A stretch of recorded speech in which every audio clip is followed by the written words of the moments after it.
Guys, मैं हूँ रेखा and welcome back to नारी क्रिएशन। आज मैं आपको बताऊंगी सी सेक्शन के बाद कैसे करें अपनी देखभाल और कैसे वो फास्ट करें। अगर आप मेरी सी सेक्शन डिलीवरी स्टोरी देखना चाहते हैं या मेरी कंसीव स्टोरी देखना चाहते हैं तो डिस्क्रिप्शन बॉक्स में मैं इसका लिंक डाल दूंगी, आप वहाँ जाकर मेरी ये स्टोरीज देख सकते हैं।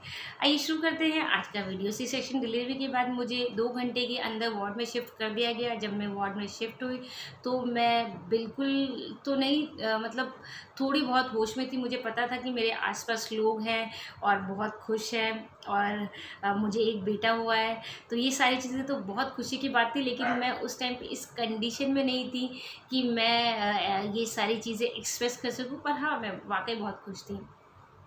जैसे ही रात हुई 10 से 11 बजे मुझे याद है कि मुझे काफ़ी ठंड लगने लगी। जब मुझे ठंड लगने लगी तो मैं एक ब्लैंकेट से मुझे कवर किया गया था। मुझे जब ठंड लगी मैंने अपने हस्बैंड को बोला कि मुझे बहुत ठंड लग रही है, तो उन्होंने मेरे ऊपर 2 या 3 ब्लैंकेट डाल दिए। और उन्होंने वैसे ही जो मतलब स्टाफ था वहाँ का, एक नर्स थी, उनसे पूछा कि इसे बहुत ज़्यादा ठंड लग रही है, कोई प्रॉब्लम की बात तो नहीं है।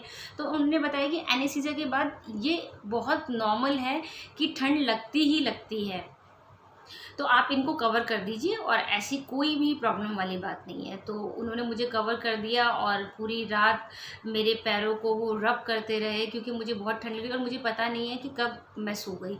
और नेक्स्ट डे जब मैं उठी तो मेरी कंडीशन बहुत अच्छी नहीं थी क्योंकि आपको पता है कि यूरिन की नली लगी होती है उस टाइम।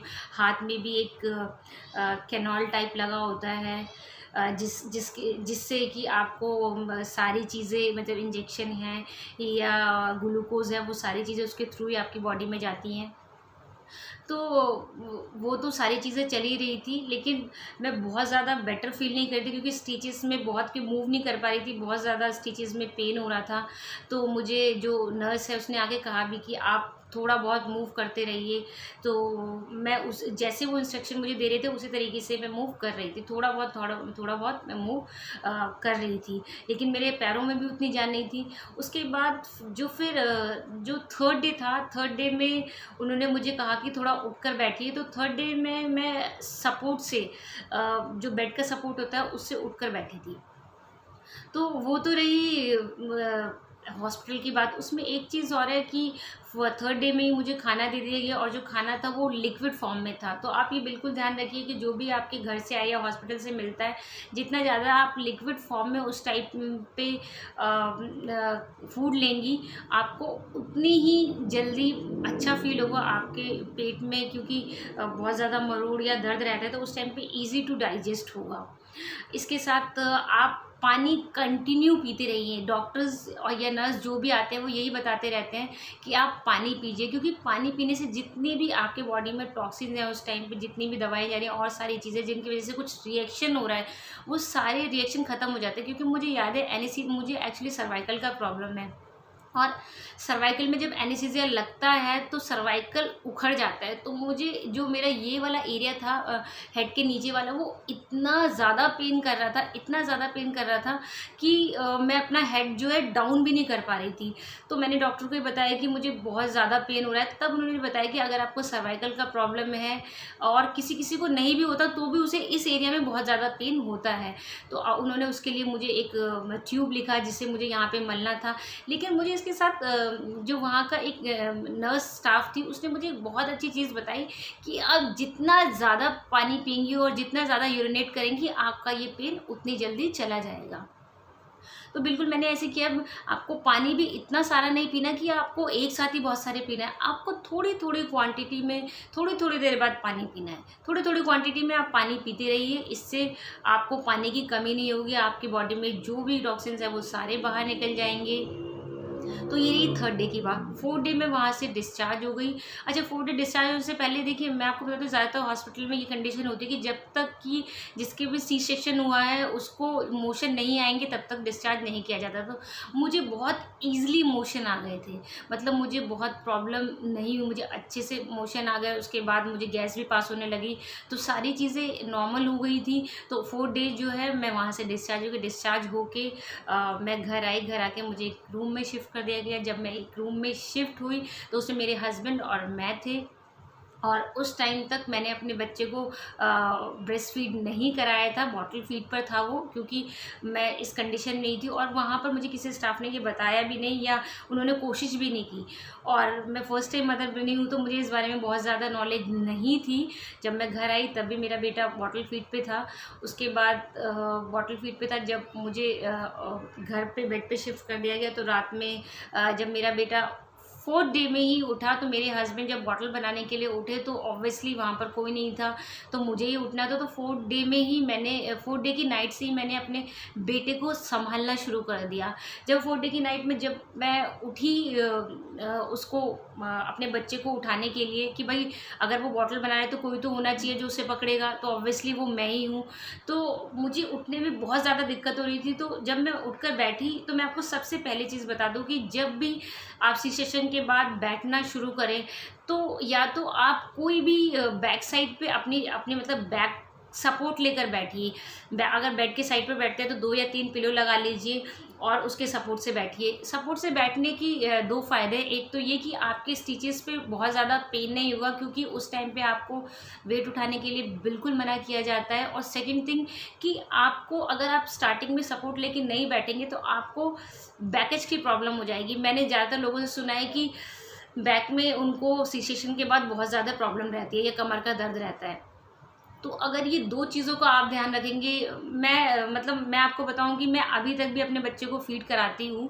मेरा बच्चा अभी 13 या 14 मंथ्स का है और मैं उसे फीड करा रही हूँ, तो मैं अभी तक भी सपोर्ट लेकर बैठती हूँ। तो आप ये ज़रूर कीजिए। उसके बाद आप पानी, नॉर्मल पानी लेने की बजाय आप अजवाइन का पानी लीजिए। अजवाइन का पानी जो है आपकी बॉडी में जितनी भी बादी है उसको कम करता है। और देखिए मेरी मदर ने भी मुझे ये चीज़ बताई है कि अजवाइन के पानी के बहुत सारे फ़ायदे हैं। उससे एक तो आपको बादी नहीं होती है, या आपको देखिए जब हम वीक होते हैं तो हमें कोई भी बीमारी बहुत जल्दी से पकड़ लेती है, जैसे कोल्ड है, कफ है। सी सेक्शन में कोल्ड और कफ तो बिल्कुल मनाही होती है कि कोल्ड और कफ या फीवर तो होना ही नहीं चाहिए डिलीवरी के एकदम बाद। तो आप अगर अजवाइन का पानी लेते हैं तो आप इन सब चीज़ों से बचे रहते हैं। तो आपको अजवाइन का पानी ज़रूर और ज़रूर लेना है। और देखिए मैं इसको रेकमेंड करूँगी, आप इसको 1.25 महीने तक लीजिए ही लीजिए। तो मैंने ये 1.25 महीने तक लिया है। इसके अलावा मैंने डाइट में, देखिए मैं मॉर्निंग में क्या लेती थी, मैं मॉर्निंग में मखाना लेती थी, मखाने से चाय लेती थी और 2 या 4 बिस्किट लेती थी, क्योंकि मुझे पता है जब डिलीवरी के बाद, सी सेशन के बाद बहुत ज़्यादा खाने का मन नहीं करता है, क्योंकि बहुत सारी बॉडी में प्रॉब्लम रहती है, पेन रहता है। तो आपको क्या करना है कि आपको थोड़े खाते रहना है, आपको बहुत सारा एक साथ नहीं खाना। आपको जैसे कि आप मॉर्निंग में ब्रेकफास्ट ले लीजिए, मिड मॉर्निंग ब्रेकफास्ट ले। मिड मॉर्निंग ब्रेकफास्ट में मैं सिर्फ दलिया लेती थी। दलिए में मैं मीठा दलिया लेती थी, लेकिन मीठा दलिया मुझे बहुत पसंद नहीं था, तो मैं नमकीन दलिया भी लेती थी। तो आप मीठा दलिया, नमकीन दलिया ले सकते हैं या खिचड़ी ले सकते हैं, लेकिन तला भुना आपको कम से कम 1.25 महीने तक अवॉइड करना है। उसके बाद भी अवॉइड करना है, लेकिन 1.25 महीने तो आपको वो अवॉइड करना ही करना है। अगर आपको कोई भी चीज़ बनानी है तो 1 चम्मच घी में या आधा चम्मच घी में बना सकते हैं, वो मैंने बना के खाई। 15 दिन बाद मैंने लड्डू खाने शुरू कर दिए थे, और मैं आपको बता दूं कि उन लड्डू में बहुत ही कम जो क्वांटिटी में घी था, 4 या 5 चम्मच था, लेकिन उसके अंदर जो देखिए कुछ लोग चीनी जो होती है शुगर के साथ बनाते हैं लड्डू, पर मैंने वो गुड़ के साथ बनाए थे। तो आप जब भी अपने लिए लड्डू बनाएंगे तो आप गुड़ के साथ वो लड्डू बनाइए। उससे क्या है, वो आपकी बॉडी को गर्म रखेंगे और मतलब हेल्दी रहेंगे आपके लिए, मतलब उससे काफ़ी सारे बेनिफिट्स आपको मिल सकते हैं। तो आप और उसमें सारे ड्राई फ्रूट्स डाल सकते हैं। उसकी रेसिपी भी मैं आपके साथ शेयर करूंगी। एक दलिया रेसिपी है जो मुझे बहुत पसंद थी, सी सेक्शन के बाद जो मेरी सिस्टर है उसने मुझे बताई थी, क्योंकि मेरा बिल्कुल भी मीठा दलिया खाने का मन नहीं करता था और मैं बहुत अवॉइड करती थी दलिया खाना।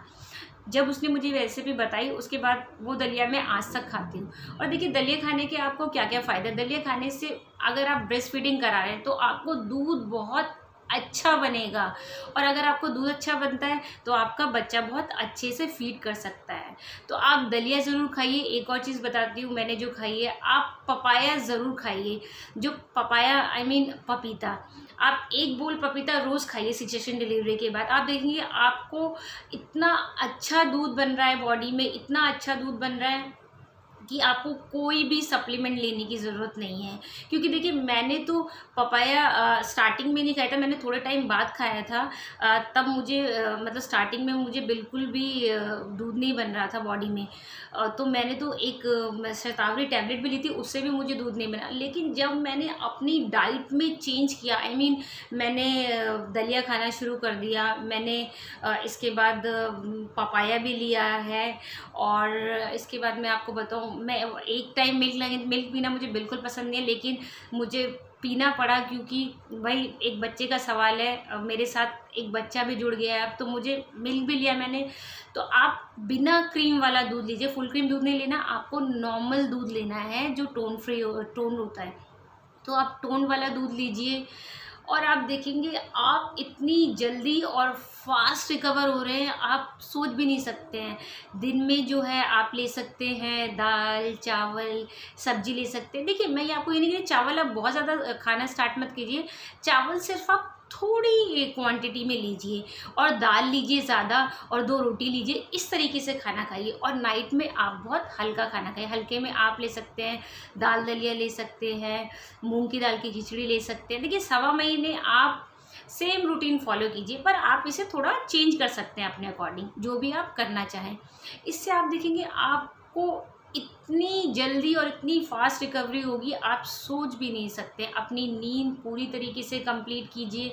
मैं मानती हूँ बच्चे के साथ बहुत मुश्किल थी स्टार्टिंग डेज़ में, वो पूरी रात नहीं सोते हैं, माँ भी नहीं सो पाती, ऊपर से दिन में उनको बहुत सारे काम होते हैं जब बच्चे सोए होते हैं। लेकिन मैं आपको बता दूँ कि बच्चा उस टाइम पे काफ़ी बार सोता है, 6 या 8 नैप लेता है, तो उसके बीच में आप अपना काम ख़त्म करके नैप भी ले सकती हैं। वो आपको अपने अकॉर्डिंग प्लान करना पड़ेगा।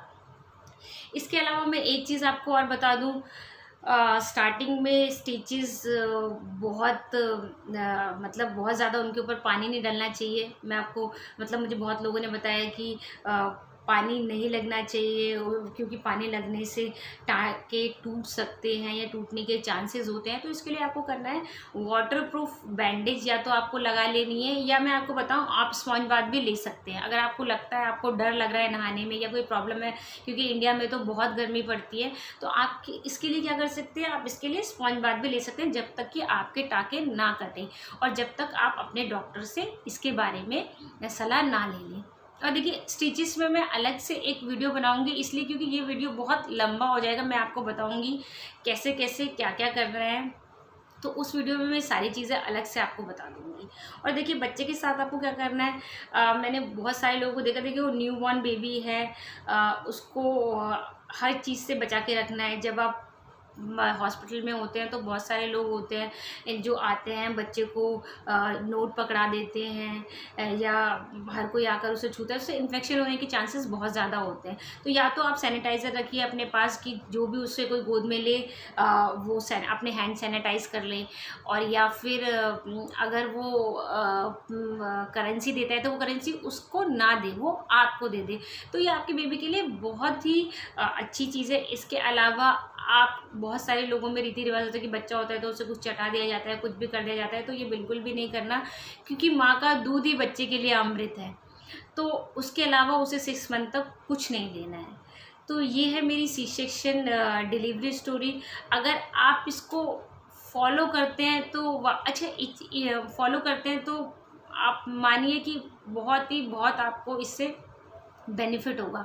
और इसके अलावा मैं एक चीज़ आपको और बता दूं कि इसके साथ साथ आपके डॉक्टर आपको, देखिए मैंने बहुत सारे लोगों को देखा है जो मतलब देखिए जो बहुत अच्छे हॉस्पिटल्स होते हैं उनमें तो मुझे पता है कि मल्टीविटामिन्स आपको, देखिए प्रेगनेंसी से पहले तो हम सब लोग लेते हैं, सबको पता है कि प्रेगनेंसी से पहले लेनी चाहिए मल्टीविटामिन। लेकिन उसके बाद मैं आपको बता दूँ, प्रेगनेंसी के बाद कोई भी मल्टीविटामिन नहीं लेता है। मैंने बहुत सारी लेडीज़ से पूछा है कि आप मल्टीविटामिन लेते हैं जब आपकी डिलीवरी के बाद, तो वो बोलते हैं नहीं हमने तो ली नहीं, क्योंकि बहुत सारे डॉक्टर ऐसे हैं जो प्रिस्क्राइब करते हैं, डिलीवरी के बाद मामला ही ख़त्म हो जाता है। तो मल्टीविटामिन ज़रूर लीजिए, जो आप प्रेगनेंसी में ले रहे थे वो सारी मल्टीविटामिन आपको प्रेगनेंसी के बाद भी कंटिन्यू रखनी है, जब तक कि आप ब्रेस्ट फीड कराती हैं। तो ये आप ज़रूर ध्यान रखिएगा, क्योंकि हम प्रेगनेंसी में तो अपना बहुत ध्यान रखते हैं, लेकिन प्रेगनेंसी हो मतलब डिलीवरी होने के बाद ही हमारा सारा ध्यान बच्चे पे चले जाता है, और हम अपने आप को बिल्कुल भी केयर नहीं करते हैं। तो इस चीज़ का ध्यान रखिए। ये है मेरी सी सेक्शन डिलीवरी स्टोरी। अगर आपको अच्छी लगे तो और लोगों के साथ भी शेयर कीजिए और मेरे चैनल को सब्सक्राइब कीजिए। Thank you so much. नमस्कार।